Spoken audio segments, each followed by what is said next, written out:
And she said, you better say yes, and then hang up the phone and figure out how to get it done. And the justification for saying that is that because if you say no, they will never call back again. And they'll move on to the next person who says yes. And therefore, you've lost the business. And you never know how much business you would have lost because you didn't say yes. And that was a very valuable lesson that I learned from her. And I really cherish that. I cherish her and I cherish that simple bit of information. Say yes and figure out a way how to get it done. So I'm saying to you all, say yes and figure out how to get it done.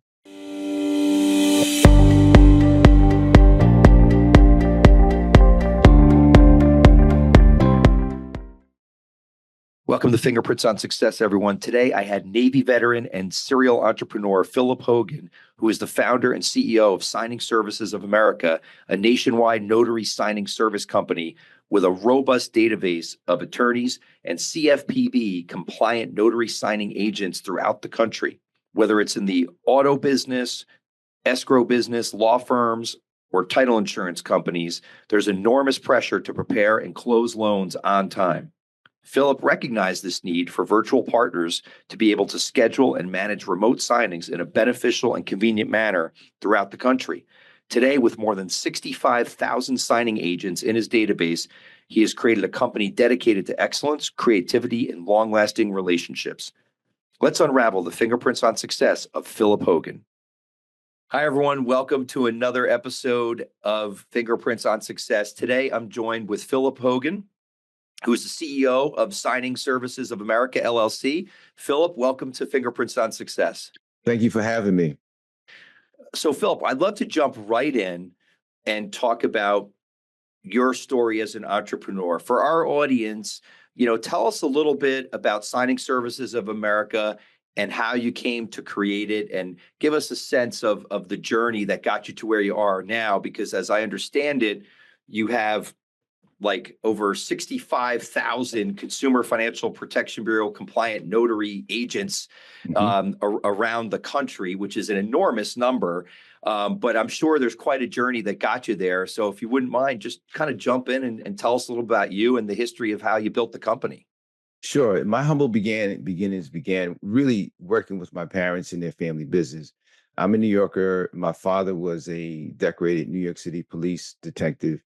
And when he retired, he started his first business. And back then, children were required to volunteer their time to work in their family businesses. And it wasn't about any allowance. It's like, Phillip, come on, let's go. And so my mom was an accountant and my dad was sort of like the visionary. And they started, when he retired, he started his business. And that was the beginning. And he was very successful and he sold that business, or he exited that business and then started a second business. And that really scaled to significant proportions. And that was an opportunity for my father and I to really talk and learn more about how his thinking, what his thinking or thought processes was in building a business, how to take care of your clients, how to take care of your staff, how to know when your staff are doing good work, how to reprimand your staff when they're not doing really great work, and how to envision what it is that you want to do and set a path to go about getting it done. So in 2016, I purchased really in 2014, I became a national notary signing. I became a notary in Atlanta, Georgia.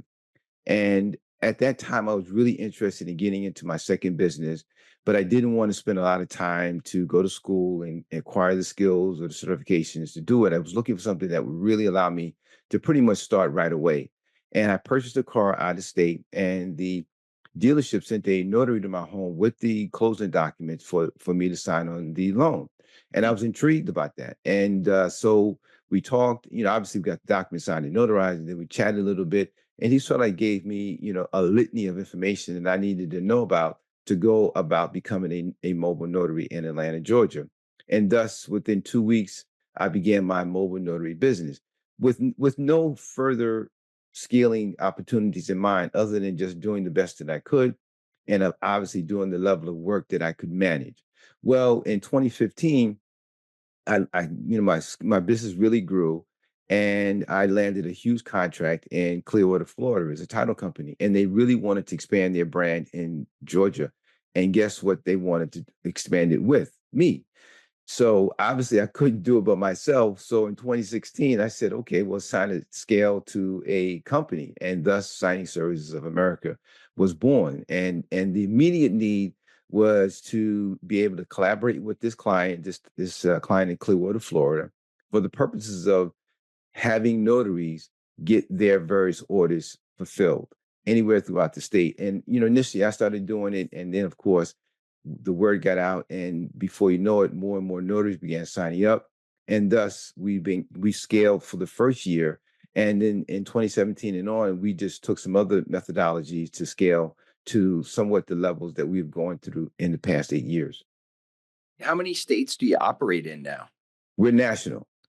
So wow, so all over the country. And I Mm-hmm. assume when I saw 65,000 signing agents that you're affiliated or connected with through your business, obviously that meant significant Mm-hmm. um, numbers. And so just so I can better understand, Mm-hmm. when we talk about a signing agent, Mm-hmm. are these are folks too, I guess, that would take like a document package, like Mm-hmm. for maybe for like a loan or a house closing or something like that, Mm-hmm. and then they would meet up with the potential, the client, the person signing the documents, and kind of walk them through and gather the signatures and then be able to notarize everything as appropriate. I mean, is that kind of it? Like, do they actually kind of like take someone through the signing package?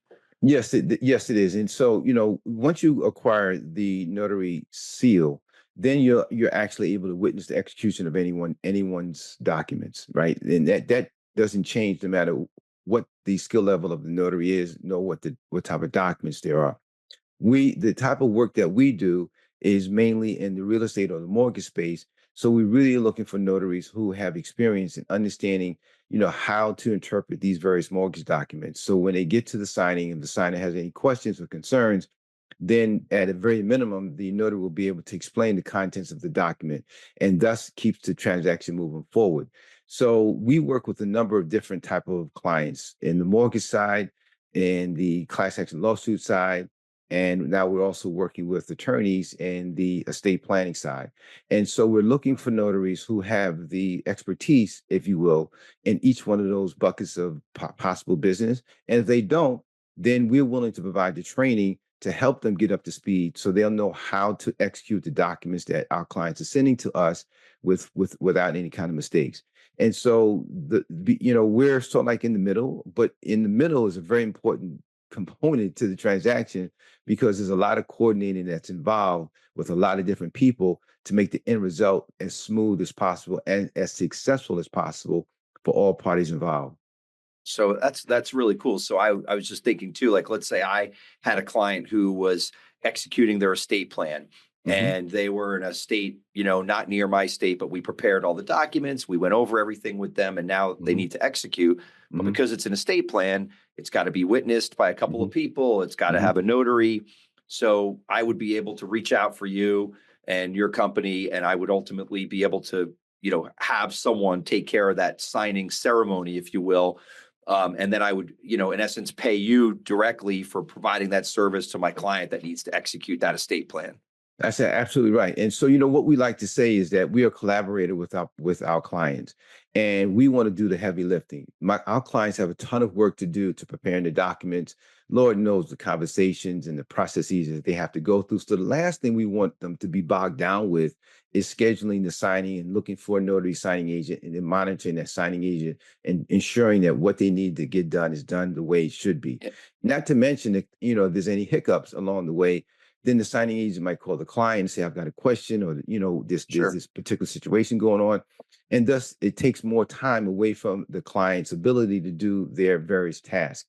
So we take pride in saying that we reallocate time back to our clients, because once you partner with us, we take full control of the scheduling process. We vet the notaries, we hire the notary, we manage the notary, we ensure that the notary understands the project that's involved, or the type of work that's involved, the type of documents that's involved. And is if any kind of issues that arise throughout the life of that signing process, then the agent is instructed to give us a call, and we'll do everything we can to mitigate the issue. And if we're Okay. unable to mitigate the issue, then we'll call our collaborator, which is our client, and have a quick conference call to get the matter resolved. And both everybody's back on their way. Very cool. So now, what I find really interesting about the story too is, um, you saw the need, and Hmm. initially really started it like, yes, you started your own business, but it was almost like you built your own job initially, right? Like you were the Yes, guy. You yes, you had the idea. You had some clients, and yes, and then you get this big contract. And yes. so now you have to scale it. And Hmm. and in the beginning of the conversation, you said something that sets off like excitement in the ears of our listeners, because Hmm. our entrepreneurs that are listening love to talk about and hear about successful scaling, because Hmm. not the easiest thing to do. Hmm. So now you've built a national company from literally yourself, Yes, right? yes. So share with our listeners a little bit, like, how'd you do that? Like, Mm-hmm. how did you take it from that and scale it to a nationwide company? Because to me, like, that's like one of those magical secrets that entrepreneurs have in their special sauce. Mhm. And so, in today's business world, social media plays a big part in being able to market your business. So, obviously having the presence, having being in having a presence on the internet by having a website that really speaks to the type of work that you do and all that jazz. Then, of course, you have to have a social media footprint. And the larger your social media footprint is, then the more chances of you being able being recognized on a national level. And the work that we do, we have to be recognized on a national level, or we have to be in a position to be exposed to the national brand, national clients, because our clients coming from multiple states, and the best way that it will find the services on a national level is going through social media. And then you want to, that's one layer. And then another layer is I attended a lot of conferences. And in this space, in the mortgage space specifically, there is a national organization or national event called the National Settlement 3, the NS3. It's a major conference that moves around the country annually. And all of us that work in this profession will go to this conference, and it's a great opportunity to obviously, do some trainings and do a tremendous amount of networking and just find out the latest trends that's going on within the industry. Well, that was a huge move for me because my first opportunity to go to the NS3 was in Arizona, and I did a lot of networking and was able to meet a tremendous number of title companies in both Arizona and in Florida. And so then, of course, you're coming back to your office. You do what you have to do. You send out emails, you start conversations, you do video conference calls. You follow up, follow up, follow up. And one of the biggest things that I have done, and sometimes kind of frustrating, is just that following it up. Once you introduce yourself to someone and they say, okay, yeah, we want to talk, and you had a really great meeting, then you're thinking that, well, the next time I speak to them, they should be ready to go. Well, sometimes that's not the case. Right. And, sometimes, you can get frustrated, but you mustn't let frustration seep in and cause you to become unmotivated to continue following up with that individual. And the more you follow up with some type of system, the better chances you are of being able to land the contract. And those are the steps that I took to be able to scale the business. And then, of course, but keep in mind, scaling is one thing, but you better make sure that when you land that account that gives you more orders or more business, you have to have the infrastructure to handle it. Because if you don't, they're going to say, well, you positioned yourself to me like you were ready to take my business, and I'm giving you my business, and now you can't handle my business. Mm. So I'm really disappointed with you, and you lost the trust in a very valuable source. So the first thing that I had to do was make sure that I was in a position, and my company was in a position to have the infrastructure in place to handle the new business that would come aboard, and be man enough to say, gosh, if they say I'm ready to go, here I am. You have to be saying, you know what? Can we, we're really not in a position to handle you right now. Maybe we can have a conversation in another month, another 2 months, and you may lose the business. But it's better to lose the business in telling the truth than lose the business because you say you could do something, and then when people come to you to get it done, you can't get it done. Now you're deeply disappointed, and you've lost the possibility of that person referring you to another person who is seeking the services that you offer. Yeah, that makes a lot of sense. And I've often said to people, don't let your success become your failure, Mm, because sometimes, if you're riding a wave of success, but as you said, if you don't build the infrastructure and you don't have the ability to provide the great service, it doesn't take long before you can kind of unravel Hmm. what you created. I would imagine one of the tricky things was as you grew was when you all of a sudden now had a chance to land a client in a state where you weren't operating, Mm, finding the people, right, to be mm, able to provide the service, because mm, you probably wouldn't like jump on a plane going back and forth to do closings. You have to mm, find people mm, that can actually do it. mm. Was that a challenge for you? Like, or did you have kind of like a way that you went about that helped you recruit people successfully? Sure. Again, great question. Thank you for asking. And again, social media has played a big part, not only in finding new business, but also finding those who want to work with my company. And the is a special dance, if you will, that goes on between a signing service and that of the notary. And that is, the notary, once they find out about you and you approach them or want to do business with you, then they're going to do research on you, Right. and they're going to go to their various different locations to find out, okay, what's the validity of this company, and what kind of how do they pay and how do they handle situations. And fortunately, we were very meticulous about how we presented ourselves to the internet, right? Our social media footprint is pretty clean. And as a result, it allowed people to feel confident to want to work with us because of the reviews, that the Google reviews, the Facebooks. We don't do too much business on Instagram. And then, of course, the word of mouth.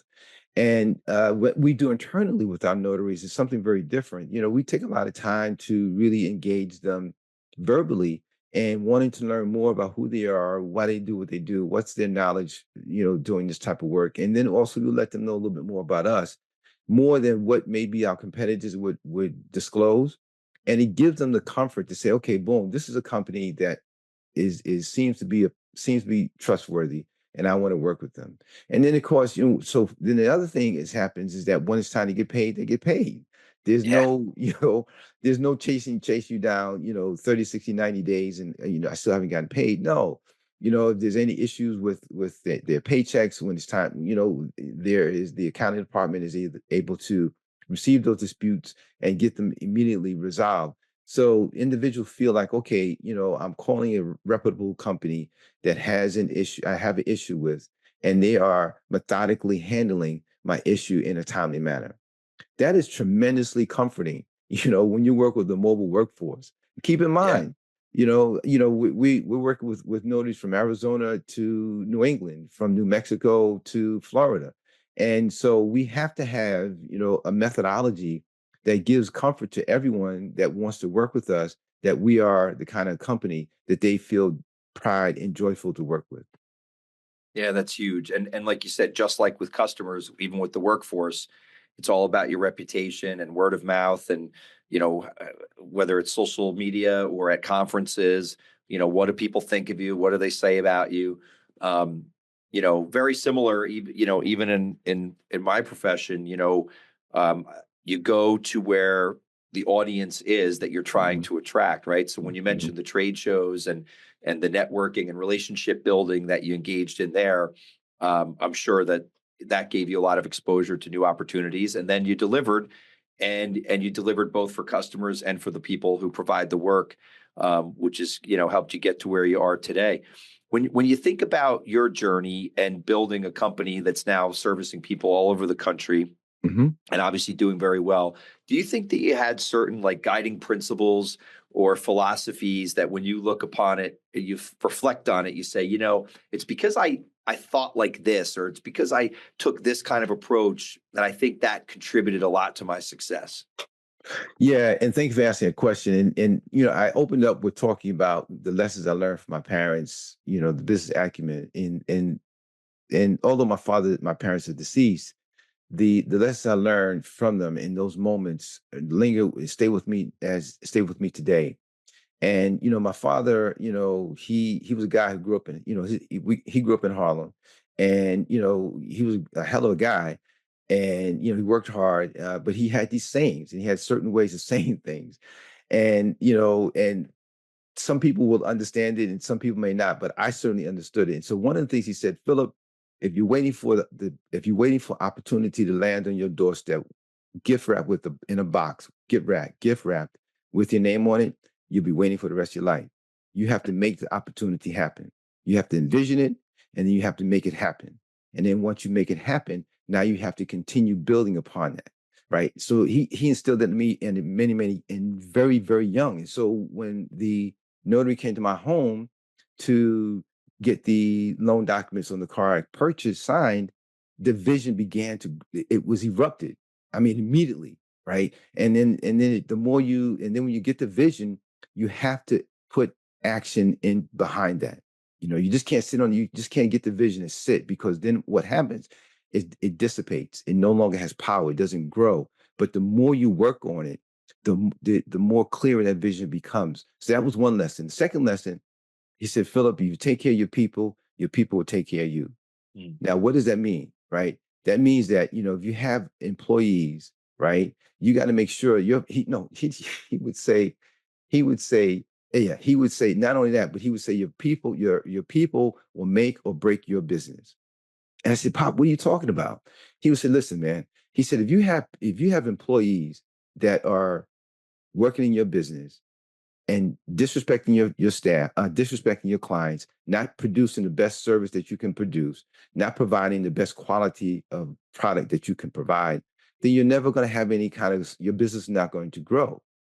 But if you hire good people and you take care of them, meaning that you pay them well, you treat them well, you give them an ability to have some type of ownership in your business, then more than likely they will work for you and they will work to help your business grow. Those are the most valuable lessons that I have learned to this day. And to this day, I carry those out, and that has helped us to become so successful. Yeah, I think that's a huge factor. And, on this show, I ask that question a lot. And a lot of people talk about the importance of their teams and, not only to be able to scale a company, but to build a reputation. I think, without a doubt, I think that was amazing advice that your dad gave you way back when, and it's played itself out. Mhm. Do you think on the flip side, there's also things that, because of course, none of our journeys have been like flawless. We always Mm, there's not a successful entrepreneur I've talked to who mm, says, yeah, no, when I look back, I do it all again exactly the same way, not a single thing I would do differently. mhm. So one question is, what are some things that you think about that, maybe you would do differently, and that you know, or maybe things where you say myself today would advise myself 10, 15 years ago to do it a little differently.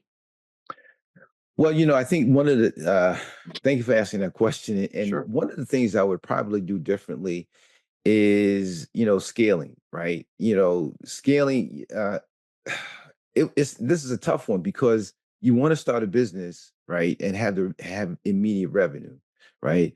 And but if you start a business and you have immediate revenue and you're not prepared for it, then you could possibly mess up the relationship between you and the company that's giving you the revenue.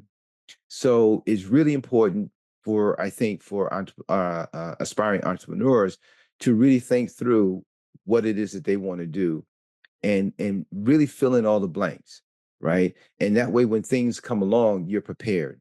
When I started Signing Services of America, yeah, I understand business, but I understand accounting. I understand the basics of accounting, right? And how to use accounting software, right? And back then, I was just me. I didn't have a bookkeeper, so I had to do it. And I made a tremendous amount of mistakes, a tremendous amount of mistakes. So I think, in hindsight, if I had to redo it, I would certainly learn more about QuickBooks, so I'm prepared for how to process the checks and account payables and account receivables, and looking at the P&Ls and understanding really the software that I would use that would help me manage my business on an accounting level. See, I went in understanding how to build a business and understand how to work a business.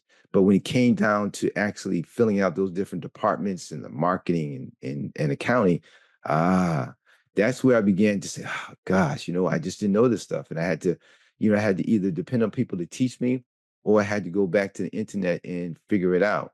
And so again, those are the things I would think, is that think through your business, look at the phases and the processes and the departments, if you will, of your business, and become as astute as you can to those different departments. You don't have to do it all for the rest of your life, but you certainly want to do it enough so that you can handle it, And again, my father used to tell me, he said, Pop, he said, Philip, he said, if you don't know your business and you hire somebody to do your business and they step out, then your business is gonna sink. So you Right. better be able to know your business, and you can't allow nobody to come in your business and tell you how to run your business without you telling them, I know my business and you're here to help me, but not tell me how to run it.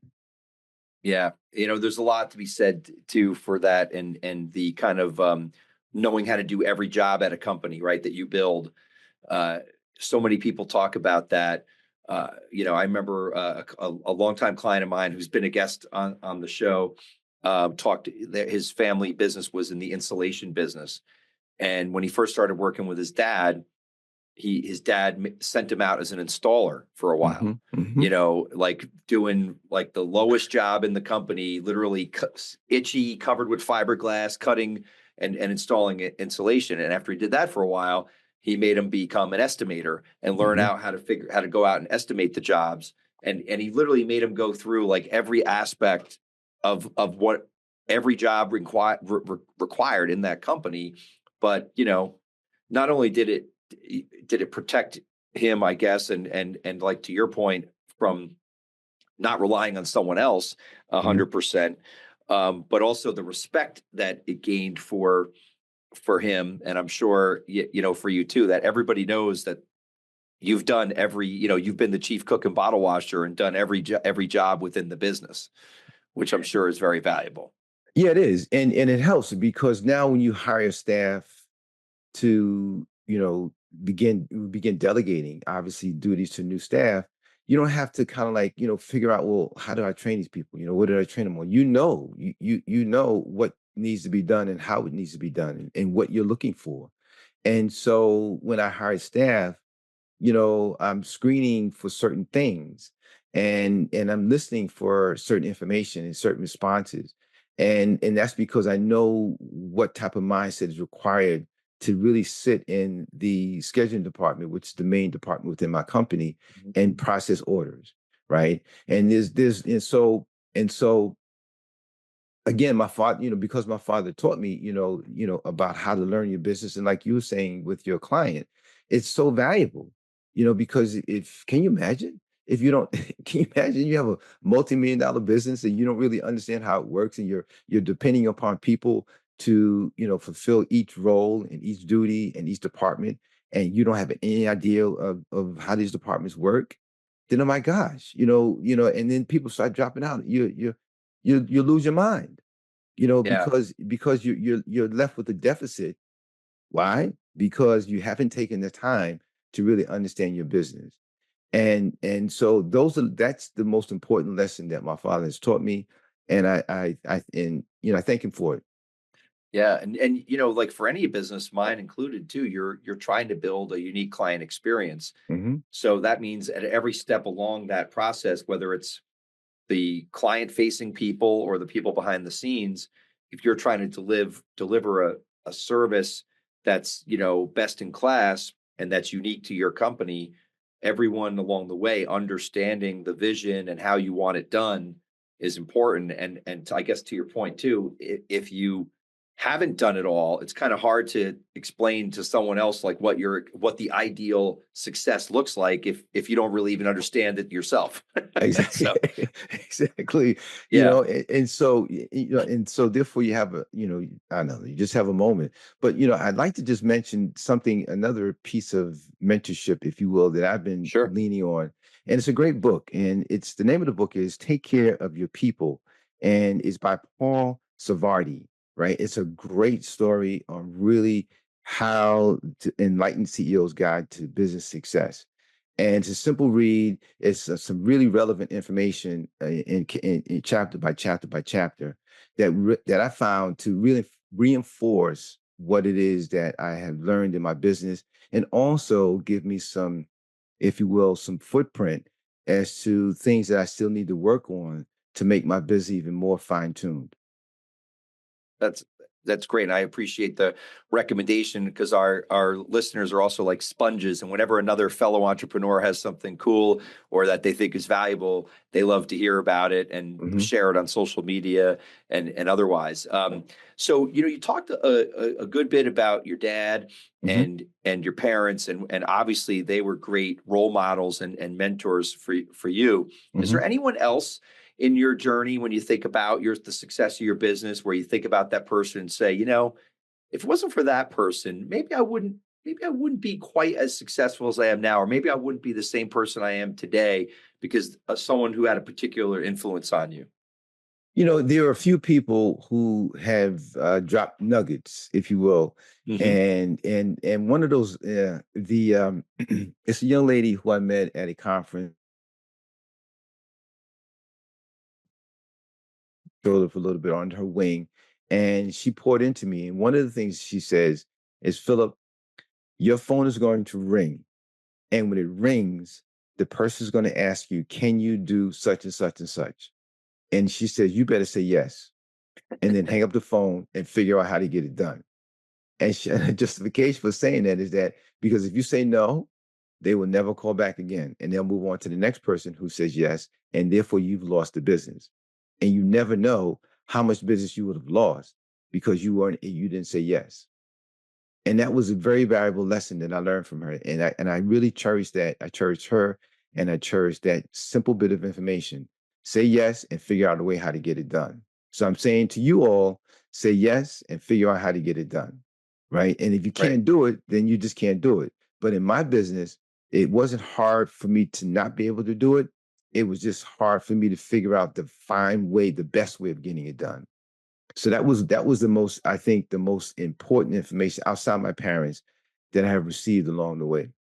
Yeah. Be resourceful and if you're determined enough, you can figure it out. Right. Yes. So I also, first and foremost, I want to thank you for your service because I understand that you served in the United States Navy, Yes. Thank you.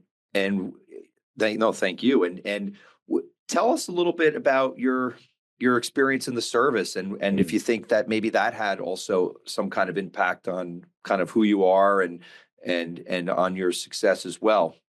sure. And so I entered the Navy at 18 and fresh out of high school and fresh out of Hempstead, Long Island. And so I was immediately thrust into a international community because I went from boot camp in Great Lakes, Illinois, to 2 weeks home for vacation, and then straight overseas to Palma, Spain. And I met my ship at the time was the USS El Paso LKA 117, and I had never been out really out of the country, yet alone, into another country. And so I had to immediately, understand how to interact with people that I didn't grow up around. I had to, learn how to handle living in another country.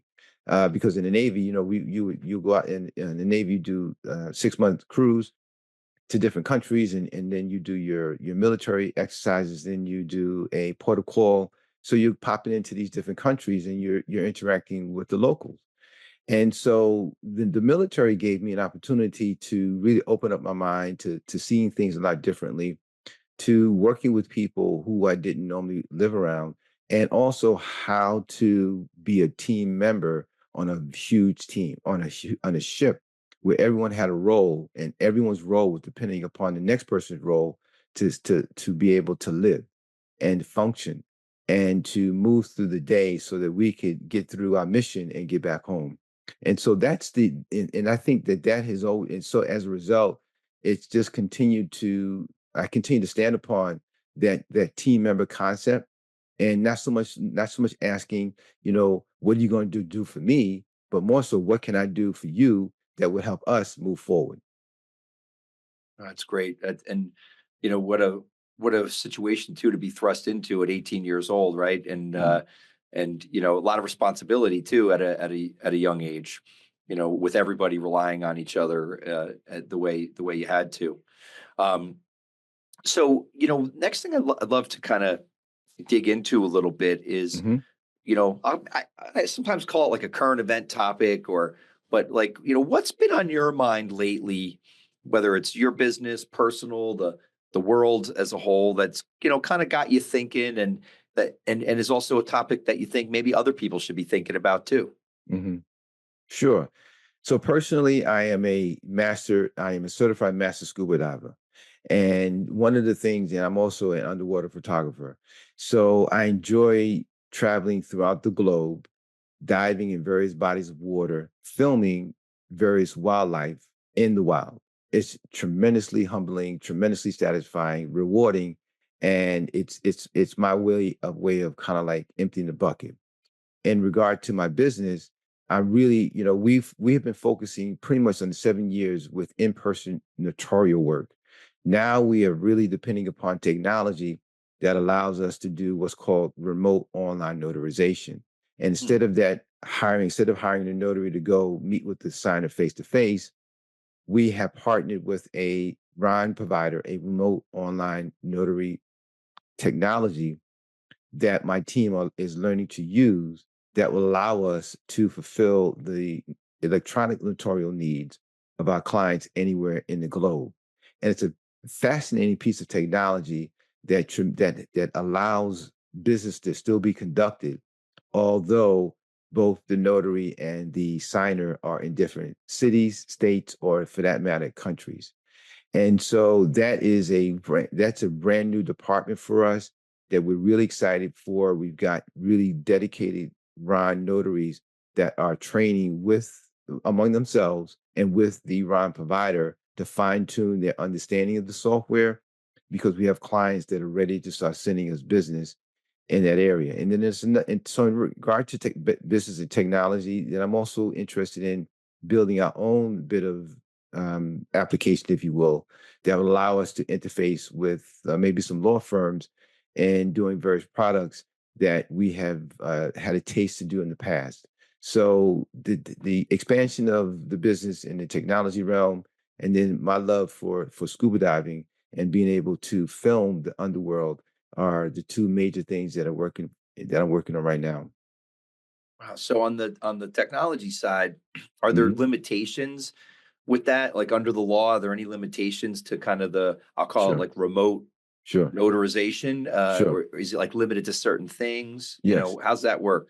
Yes, great question. Thanks for asking. And so the remote online notarization is very different than the in-person notary. And the major difference is that some states have approved for the remote online notarizations to be done. And then other states that have allowed it to be done have restrictions on what can be done. So for example, Illinois, Missouri, in Missouri, Missouri has not allowed the Ron product to be used to execute and witness the power of attorney and the wills. So in our state planning, we have to do one or two things in state planning execution for Missouri. We either have to send out a notary to do it all, get the wet signatures for all three phases, the will, the trust, the power of attorney, or we'll do the trust in person, wet signature, electronically, and then the power of attorney in the wills will be done in a wet signature. So we have to with this product, we have to learn more about the state requirements and make sure that we're constantly in compliance with it. And then also when it comes to doing deals internationally, we had a client that was in we had a seller who was selling some property in Texas, and he was in China. He spoke very limited English, so he was requesting for a Mandarin speaking notary who needed to be qualified and certified in Iran product. Fortunately, we were able to meet the needs and we got it done. So our client was very, very happy, who was the escrow officer, because he had been very, very frustrated because he couldn't find someone who could really facilitate the needs in an efficient manner. So it just depends upon the state that will determine what are the guidelines, and we must operate within those guidelines. Is it trending more towards acceptance that this kind of like remote uh notarization is or is it like is there resistance, or does it seem to be something that little by little is becoming more the norm? I wouldn't say it's becoming more the norm. I would say it's certainly trending. and it's trending in different areas. It's interesting. We have the estate planning, and as a result, there are a number of estate planning law firms that are jumping on board and calling us, wanting to partner to get this done. And there are companies in the roofing business that are reaching out to us because they want to have these documents electronically notarized. And again, it's about, we're living in a day and age where we want to offer as much convenience to the consumer as possible. And so the Ron product is very, very convenient. As long as someone is tech savvy, you don't have to have a high tech, a lot of knowledge, but just be able to have the ability to know how to log onto a computer, handle some simple instructions. The notary that's leading the session will really guide you through the process. And then once you are guided through the process and actually start the remote online notarization session, the process is done in about 15, 20 minutes, no more than 45 minutes. And this could be done at home. It could be done in your office. It could, you could be traveling and get this done, and maybe pop into at the hotel. They have computers, and you can do it right there. So the convenience of being able to do things when you want to get it done is really what's driving this more and more and more. Yeah, the world is definitely evolving. So tell me, with all the diving in Mhm. around the world, Yeah. do you have like a top one or two or three place, like where you'd say, okay, listen, if diving locations are on your bucket list, this is where you got to go, and here's why. Like You what? know, I respect your time, and I don't know why I started this because boy, I love talking about diving, and you're gonna be Well, I'm Philip. We I'm gotta go. particularly I'm particularly intrigued because my father Uh-huh. was on the New York national spearfishing team for most of his life. Oh, In fact, he dove spearfishing competitively until he was in his 60s, which in wow. a physically grueling sport where in that case it's free diving, spearfishing Yes, with free diving, yes, like to do it in your 60s, not the easiest thing, diving, yes. 60, 70 feet, holding your breath and spearing stripers or blackfish, off of Montauk or Rhode Island or different places like that. So Uh-huh. when I saw that you were a master diver and been going to different bodies of water around the world, I figured I have to at least ask you about your favorite spot. Uh-huh. So far, and may your dad rest in peace. And it Thank you. sounds like he was extremely active, and he was love of the ocean, and For his sure. guys got after my heart. And my favorite place so far has been the Galapagos, right? It's been the Galapagos because not only did I spent 4 days on land just exploring the Santa Cruz Island of the Galapagos and interacting with the Ecuadorian people living on the island, and really fascinating folks. And then I transferred to a yacht where there were 18 divers, and we were on this what we call a liveaboard, and name of the ship was the Tiburon Explorer. And so we cruised the northern and southern Galapagos Islands in 7 days. So in 7 days we did 18 dives, Wow. and it was a very different type of experience because when you're diving into Galapagos Islands, you're literally out at sea. If you go to if you go to countries in the Caribbean, you dive, you maybe 5 miles offshore and you're it. But the Galapagos Islands, you're at sea. There's no land in sight. And so, diving to Wolf Islands and Darwin Islands and Seymour Islands and Isabella Island, I filmed some fascinating underwater creatures in their wild. And we have a beautiful planet, and and and we're screwing it up Yeah. because of our stuff. And when you go into water and you experience sharks and mantas and sea lions and whale sharks, then you really see, gosh, this is a beautiful planet that we have, and we have to do everything we can to preserve it, not destroy it. And diving gives me the opportunity to see that. And so far, the Galapagos Islands has been the number one item, the number one body of water in the country that I dove in. I'm looking to, go down to Port Elizabeth in South Africa, hopefully next year. And then there's a possible shot. It's either the Asian continent or the African continent would be next year. Awesome. Well, that sounds special. Galapagos is on my bucket list. Having not gone yet, have several friends who have, and even if you're not a diver, I'm told just like a life-changing experience to just witness it. Um, so I want to honor your time as well, and I'm so grateful that you've been able to spend time with us. I'd like, if you don't mind, tell us a little bit about C-Scope. I Mm, understand it's a nonprofit mm. that you're very involved with, and Mm. I thought it would be kind of fun if you tell our listeners a little bit about that too. And Sure. then I'll only C-Scope. have then I promise only one more question after that. Oh, sure, sure, that's fine. I'm having the ball.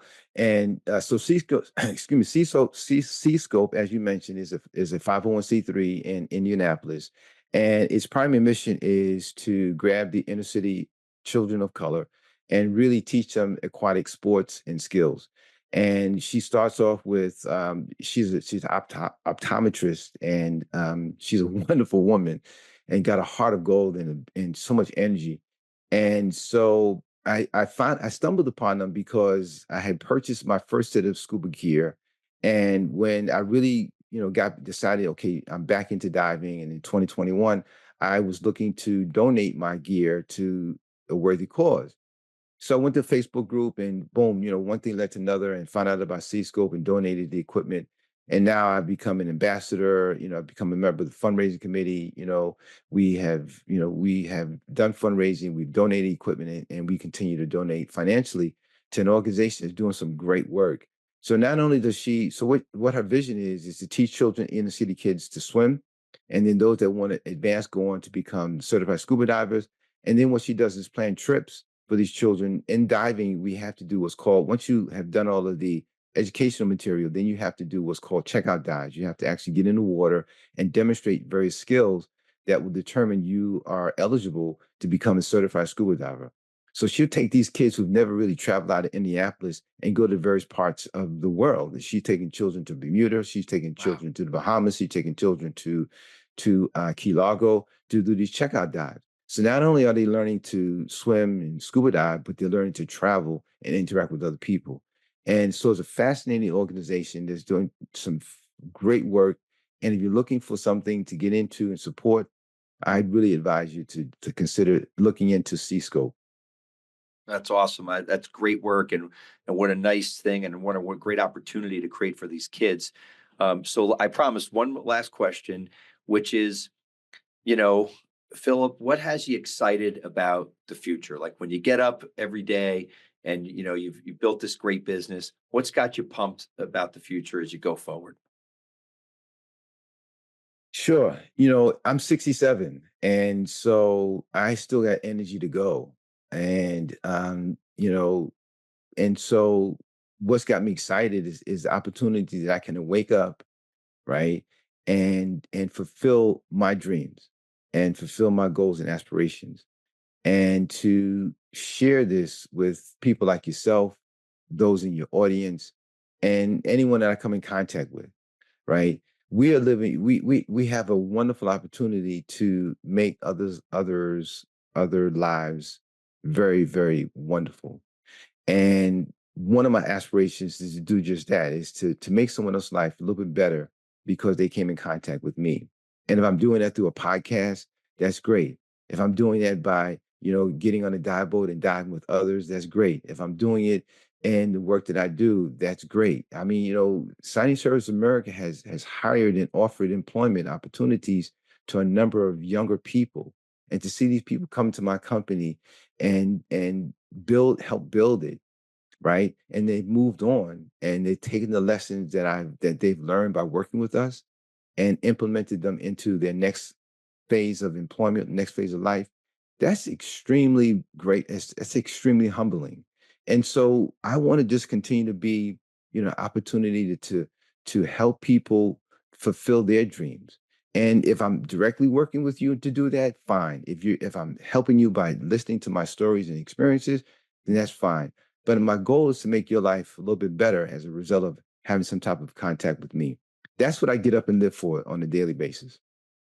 Well, that's awesome. So, Phillip Hogan, CEO of Signing Services of America, I just want to say thank you for taking the time to come on Fingerprints on Success and share all your stories and wisdom with our audience. It was really great time spending time with you. and really appreciate you very much. Thank you. Thank you for having me. I had a blast.